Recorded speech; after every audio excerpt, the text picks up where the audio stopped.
And now, Michigan Voices of the War.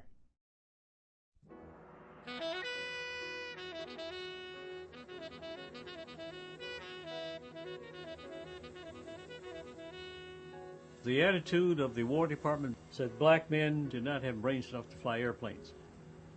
They were uncoordinated. They were afraid of the dark. The black men in the Army could only expect that which they experienced in civilian life.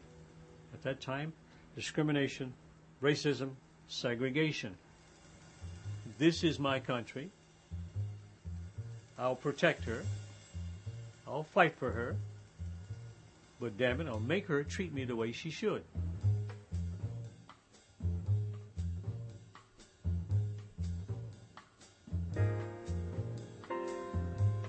I wanted to be a pilot. Although I'm black, I'm a youngster, but the whole idea of flying a plane was fantastic to me. I wanted to be a pilot.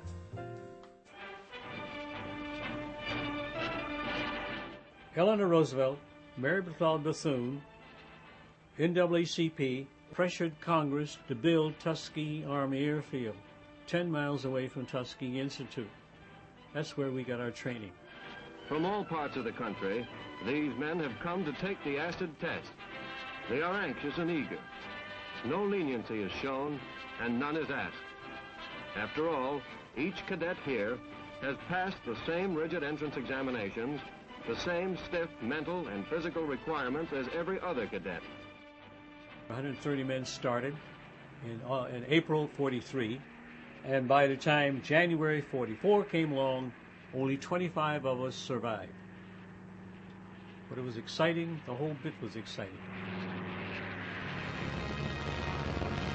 In the air over Germany, another Nazi myth was being shattered. You couldn't sell prejudice to the 15th Air Force, Mr. Hitler. On a bombing mission over enemy territory, a fighter escort is a mighty comforting sight. I had 18 missions escorting the B-17s and B-24s from Italy to Germany, Italy to Poland, Italy to Greece, Italy to France. The B-17 sit at 20,000, we'd sit at 21, 22, and back and forth across the top, protecting them to keep them from being shot down by German fighters. My 19th mission, we were assigned to strafe radar stations on the coast of southern France.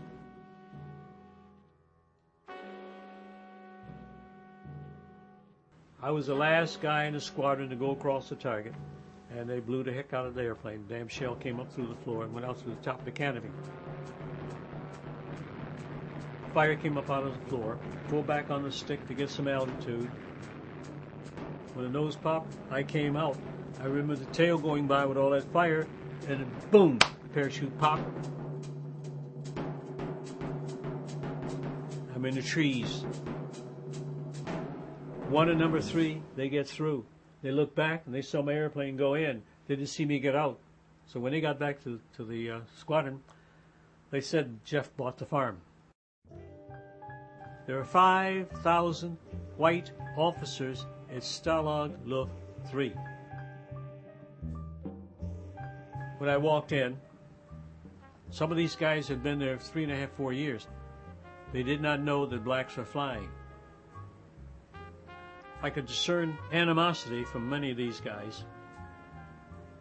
But a week later, a B-17 crew came in from the 15th Air Force, who had been escorted by P-51 Mustang, Red Tails. They saw me, they ran over and grabbed me and said, if you guys had been with it, we wouldn't have been shot down. The word spread throughout this camp that Negroes were flying P-51s with red tails, and they were famous for bringing you back home. My position in Stalag Luft 3 rose 1,000%.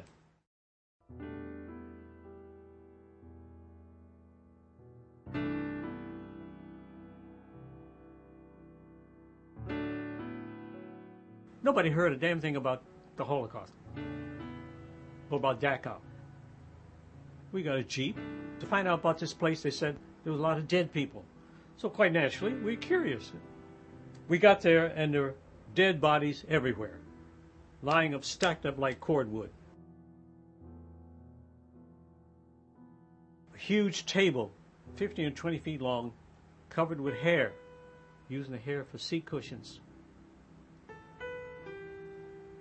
table 15 and 20 feet long, covered with gold and amalgam with teeth. Ovens were still warm. Man's inhumanity to man.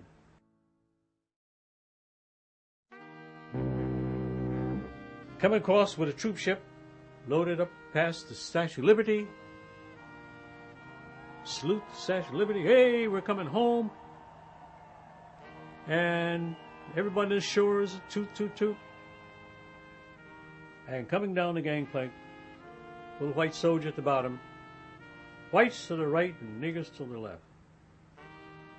I said, God damn it, coming back home.